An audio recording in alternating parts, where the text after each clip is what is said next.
a lot of people have asked me about how I've developed my high range over time. What lets me play those upper notes, F6 and beyond, with any sort of consistency.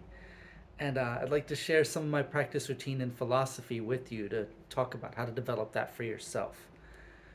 One of the best things I ever read about brass playing was in a Claude Gordon trumpet book called Brass Playing is No Harder Than Deep Breathing. He pointed out that the buzz point for any note on a brass instrument is the same across instruments. What he means is that the what you do with your embouchure, like if you want to play a middle C, your lips have to go, and if you do that sound in any brass instrument or resonant chamber that the harmonic structure supports, that the partial structure, you will get that sound.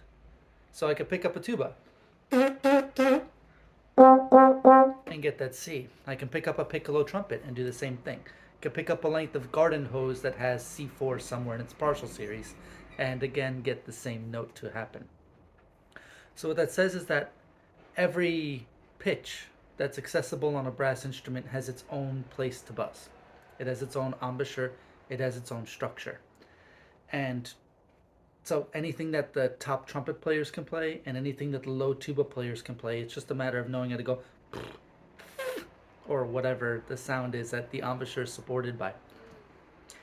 Now, the back pressure of the instrument and the resistance of the tubing help. So it's going to be easier to play high notes on less tubing. It's going to be easier to play low notes on more tubing. So the resonant chamber that you're playing in does make a difference. You can't just free buzz your way to success. You have to work with your instrument. It's all one organism over time. Like my trombone, while I'm playing it, is a part of me. But understanding that trumpet players like Arturo Sandoval or somebody, they play high because they're used to playing up there. Tuba players who have access to that subtone register when you get down to like 40 hertz or something like that, they're used to playing there. But there's nothing physiologically different between the trumpet player and the tuba player. They've just adapted themselves to their chosen resonant instrument, their chosen resonant chamber over time. So that kind of mental philosophy has helped me out a lot. It's saying to myself that like I don't have to play trumpet to play high, but I do have to do what a trumpet player does to play high. And that's learnable. That's achievable. So removing kind of that mental barrier versus saying like I don't play there. That's not what my instrument does was one of my first keys to playing in that upper register. For me, trombone has always been an avenue of self exploration. I've always kind of wanted to find out like what I was capable of as a person. So tackling these challenges was a really great way to kind of explore that, like kind of the athletic aspect of trombone playing, and then hopefully married to the artistic musical aspect of trombone playing down the road. So that's the preamble. Um, the main exercise I do to gain high register like facility and high register ease is two octave arpeggios, major arpeggios starting on low E. One of the key things I did for about 2 years after I learned this exercise was look in a mirror to try to make sure there was as little motion here as possible. You can't make zero out motion through the registers, just the same way you can't zero out tension or pressure, but you can try to find the minimal place that you have tension and stress to get the maximal results, the most efficiency. So, we'll go through the first exercise. I do three main exercises for high range development, but this one I consider to be the most important. It starts on low E, and it's just a 2 octave arpeggio.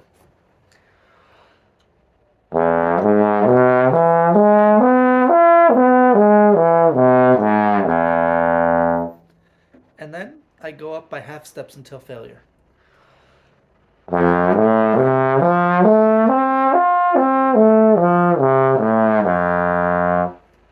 notice there's a little bit of motion here, maybe a little bit of motion here.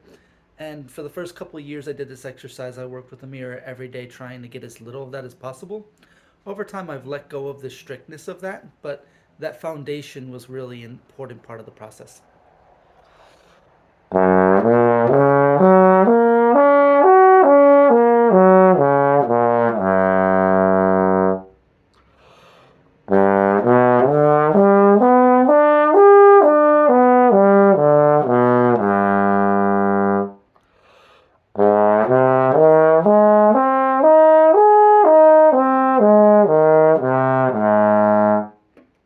Now, for a lot of beginning and developing trombone players, these notes like G, A flat, A that I'm around right now might prove to be more difficult because it's part of the learning process to get through this stage. My best advice for this is to put the energy into the low notes and do not try to force the sound going up like this. Don't try to force the sound. Don't try to muscle it. Don't think that you have to like be really strong to get up to those sounds. Let the sound rise up from the bottom. Imagine, especially the last sol do. Imagine that just kind of floating up like it's a partial. Ears and audiences register high notes as louder. We don't need to play our high notes super loud for them to be effective or them to be heard. So why not just float them and let the register do the work for you?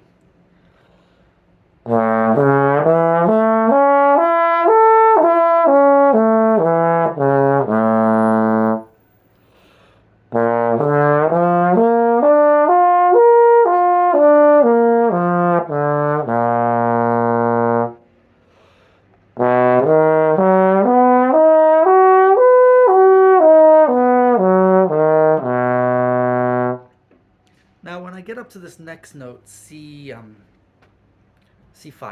with with ease, then I start adding the low octave, because descending and making sure your sound stays rich and the way you want it to as you come back down is the other big key to this exercise.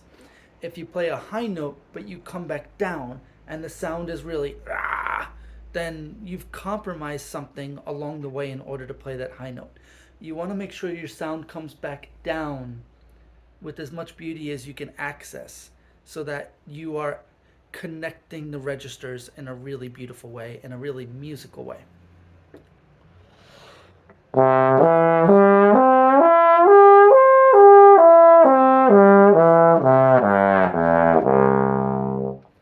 So I always like to connect it back down to that low register. My intonation felt a little bit funky on that one, so I'm going to do it again and think less about what I want to talk about and more about the tuning. A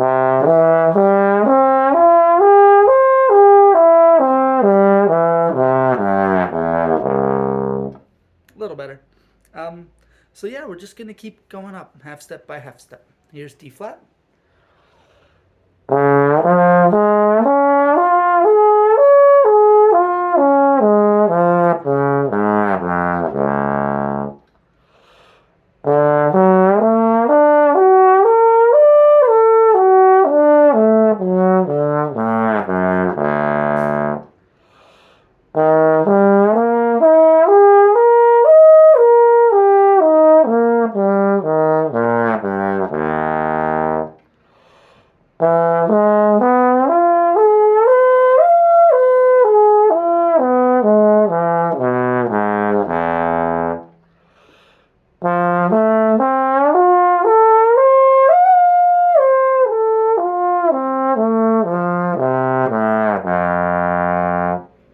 So now we're up to the high F, and it still should be relatively painless, relatively floating, relatively free, and I'm still listening for the sound on the way down.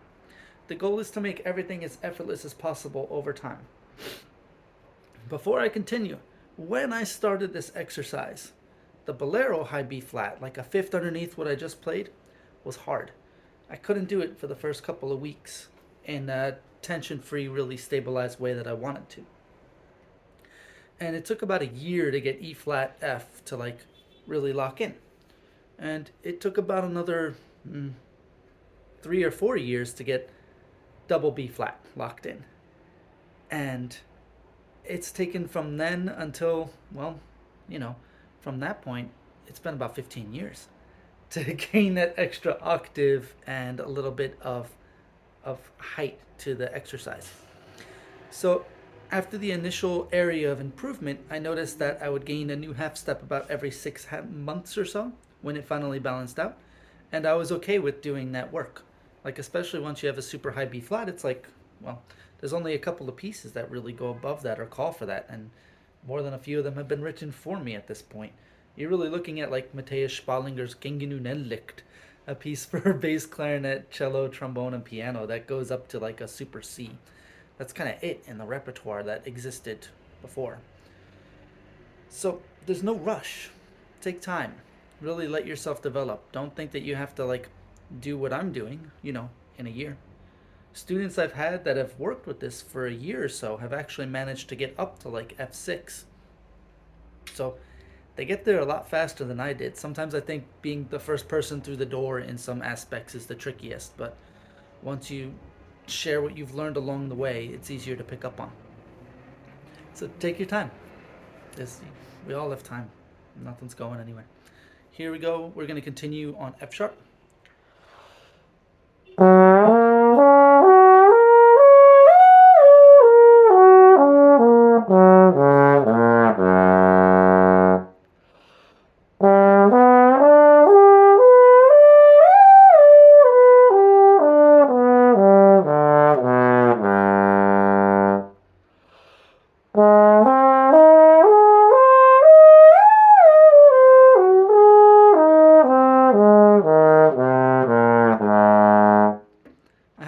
Blip on that A flat one, so I'll just rest a second and I'll play it again just to see if I can even it out, because if I want to go much higher, I want to make sure I'm scaffolding in the right way.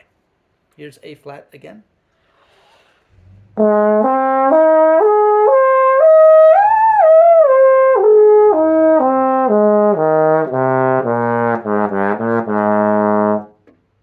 A little better. I notice that whenever I do these videos, especially, it's just a little trickier because like the pressure is on or the camera's live.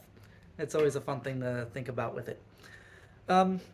When I get down to the low notes in this register, sometimes I'll just play around with little scales or little turns just to give myself an extra minute of recuperation, because the higher you go, like kind of the harder, it does have a cost. Even if you're trying to do it as effortlessly as possible, it's still really high notes. So now we go to A.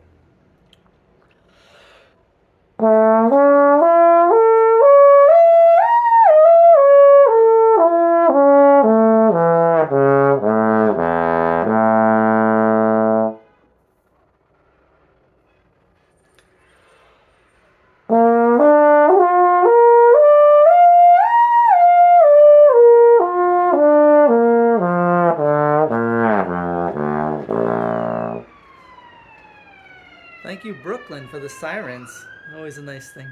You never know what you're going to get out that window. So now, after the B flat, after the double high B flat, when I start doing the next set of notes, I do them up to the high note, which will be B5, will be the next one. And then I do the exercise again, flipping and starting on the B5, going down and going back up. Now, I didn't do this at first. As I got more comfortable in this like altissimo register, I started adding it because it started to become not enough to access the note, but I wanted to know that I can play the note directly if needed. So you'll hear me do this next set of arpeggios twice.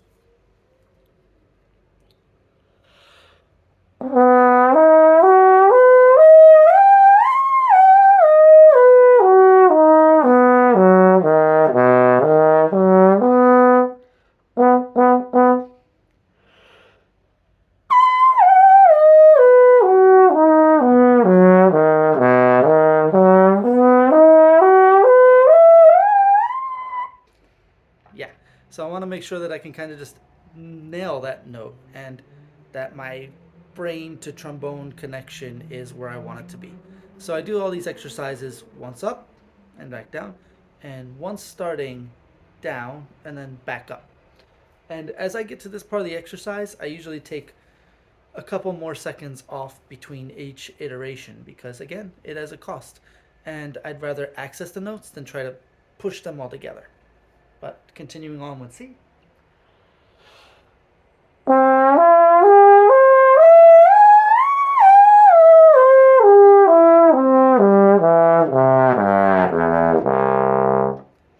And again, I want to connect that back down to the low C, if possible, just to make sure that if I can access that low C, things are, probably in pretty good working order.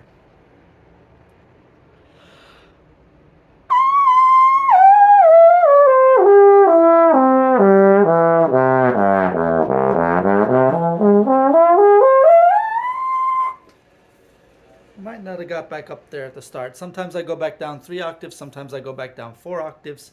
At this point, I'm not as rigorous. I just kind of feel more through things rather than I try to do their prescription like to the letter every single day. Because it's important to know that the warm up and the maintenance and stuff like this, they're not necessary to playing high notes, but they make it so that the days where I don't have time to warm up and practice this stuff, that it's still accessible. It's just building long-term on-call strength. All right, let's move on to D flat.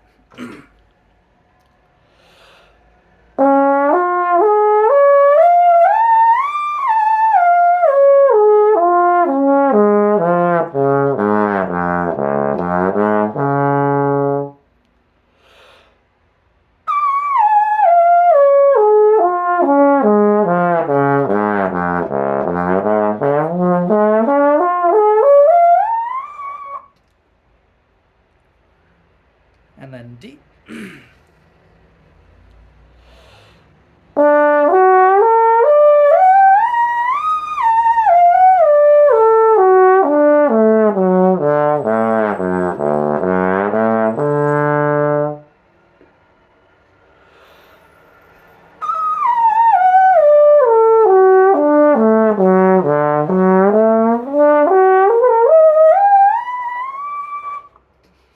Yeah, the coming back up part's really hard. So I like to make sure I'm checking in with that every day to make sure that it has a chance of happening if it's called for in the music. All right, so B flat.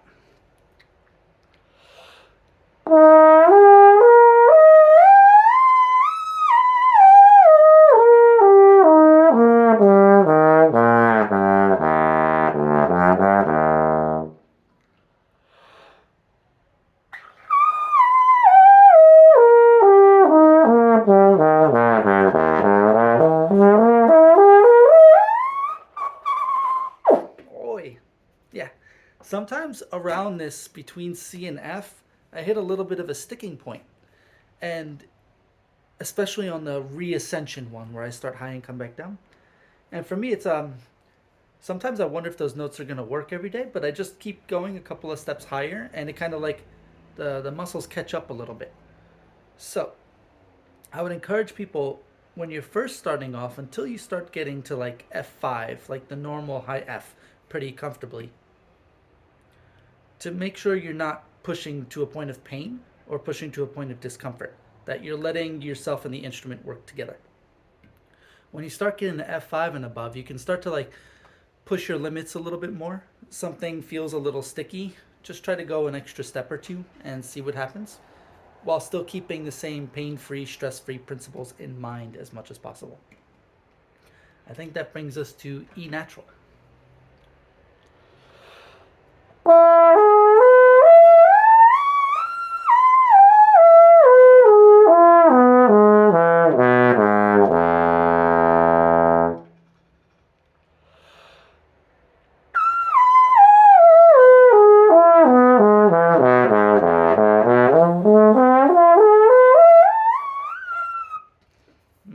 Yeah, the reascension, I'm not quite locking in on the very last note, but I'm not going to stress about it too much right now. Especially with the camera rolling and everything else, it takes like that extra 1 or 2% more of stress of like doing it on command for an audience. Yeah, it just means that I'm going to factor that into how much I'm worrying about what's going on, and I'm going to be a little bit more graceful and nice with myself. Now, the super F. Let's see how that goes today.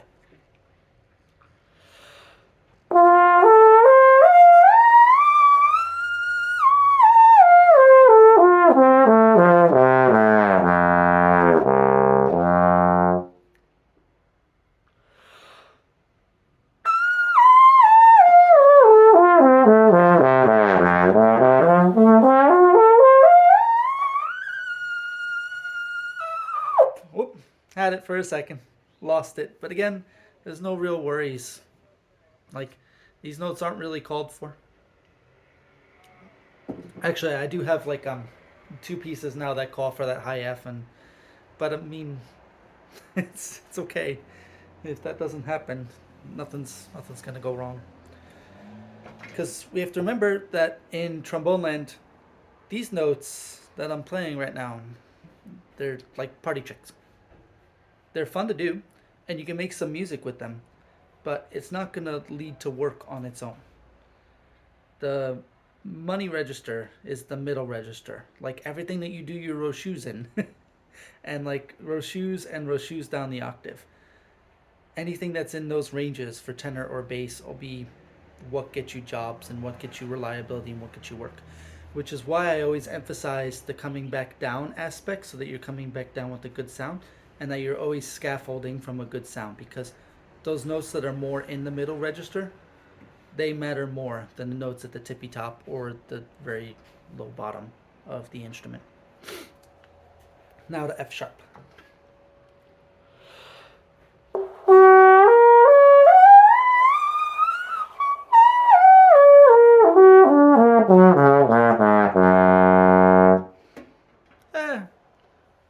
I'll wait a second, redo that one, make sure that I'm focused, my mind's in the right place, and that I'm centered and ready.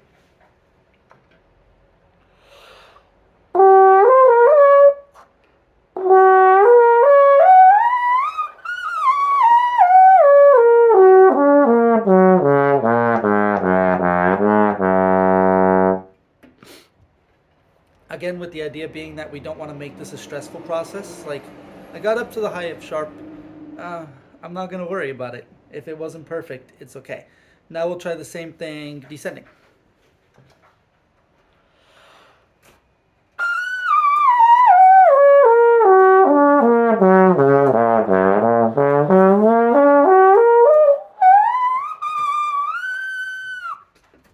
A little bit of problem with one of the connections in the upper register.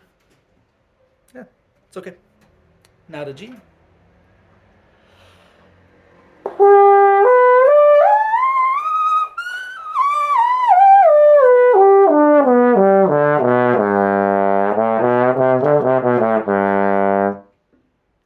I can start to feel my tension rising a little bit as I get into this altissimo register. Usually I can take my time and take an extra 30 seconds off or something like that in between. But when I'm doing it for a video, I don't want there to be too much dead time. So either I'll fill it with talking like I'm doing now, or I just won't get as high as I get every day, and that's okay, because the process is more important than the result. Yeah.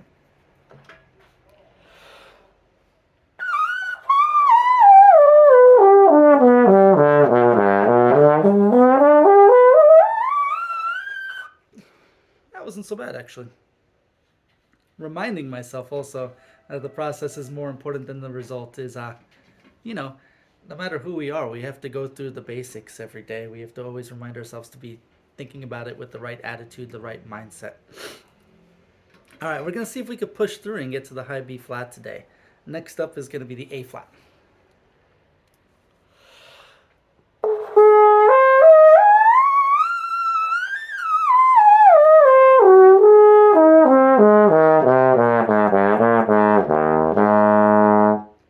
I think I got to the A flat. I'm pretty sure somebody in the comments is going to be like, well, it was a little flat. And that's going to be okay.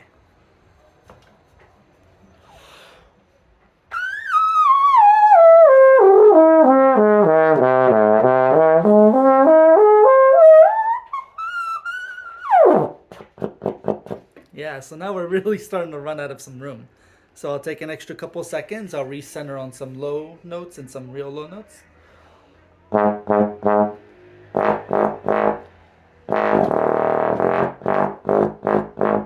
Honestly, having good low notes, having a good solid low range,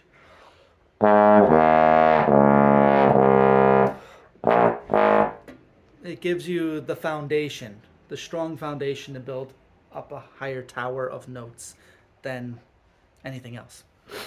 All right, A natural.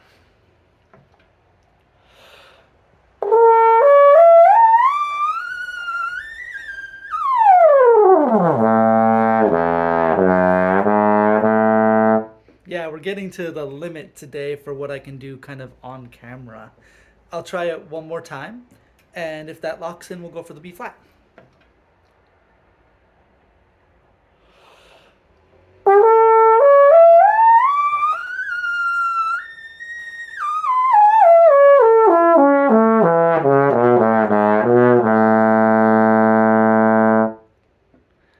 kind of locked in. So I'm gonna skip the descending one for right now because it's a lot. And I'm just gonna talk about instrument for a second and mouthpiece for a second and how that relates to high playing. I play on a wonderful Stevens horn made by Steve Shire's new company, Stevens Horns, and which I really love. And I play on a really unique Long Island brass mouthpiece. Now, what's unique about this mouthpiece is it has like a 5G rim, but feels larger because of the unique design of the Long Island pieces. But it has a 2G depth in it. So it has the same style of deepness as a Bach 2G mouthpiece, which is normally seen as like a tweener tenor double, like tenor doubling bass mouthpiece. Most people consider those types of mouthpieces. I think this is a 550E, is developed for euphonium, to be like not great choices on trombone. But I've always liked really deep mouthpieces, and this is what I use for my orchestral, my solo, my chamber setup, and I'm very happy with it. When I play in brass quintet, I have a Doug Elliott mouthpiece, which is like his 5G style, slightly deeper, the 104G series for anybody who's interested, for playing in brass quintet because the directness of it really matches the trumpets super well. But I don't use like a cheater mouthpiece or a cheater horn, or the fact that I'm playing on a large bore instrument, it doesn't let me play higher or lower than if I was playing on a small bore or an alto or even a trumpet. Like what I'm doing here and here matters more than what I'm holding or playing on. Now, this combination of mouthpiece and trombone, it definitely does help. But really, if here and here aren't engaged and active in the process, no horn that you're playing, no magical setup will really make a difference. All right, let's go for the B flat.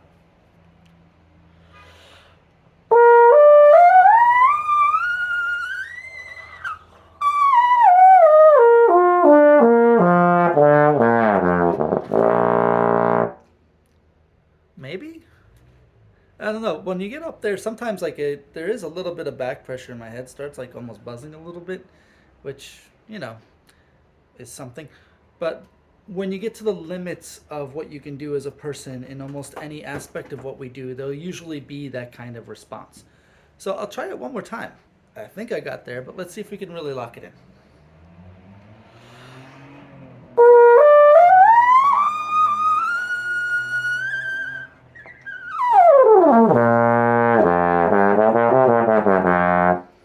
I might not be able to lock it in today, but I can also do one fun time of trying to start on the super, triple, whatever you want to call it, B flat 6, and let's see if it locks in.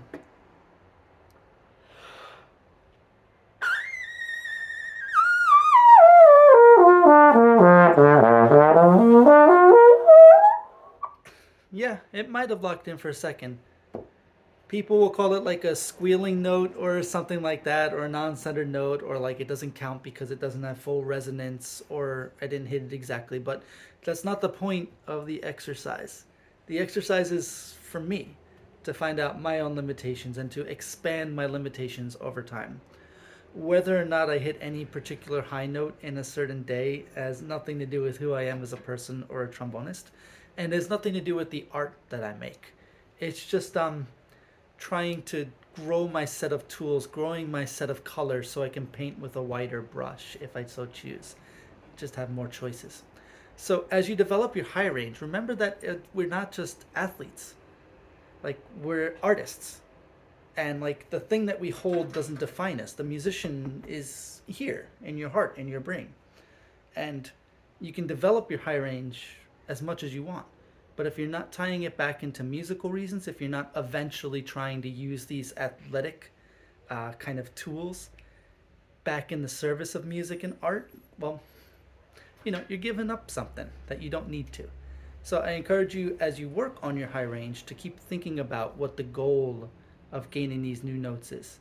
The goal is to make them musical for people. And this is just a quick look on how I've developed my high notes. And in the music I play, hopefully I get to use them to entertain. All right. Thank you so much for listening. Have a good day.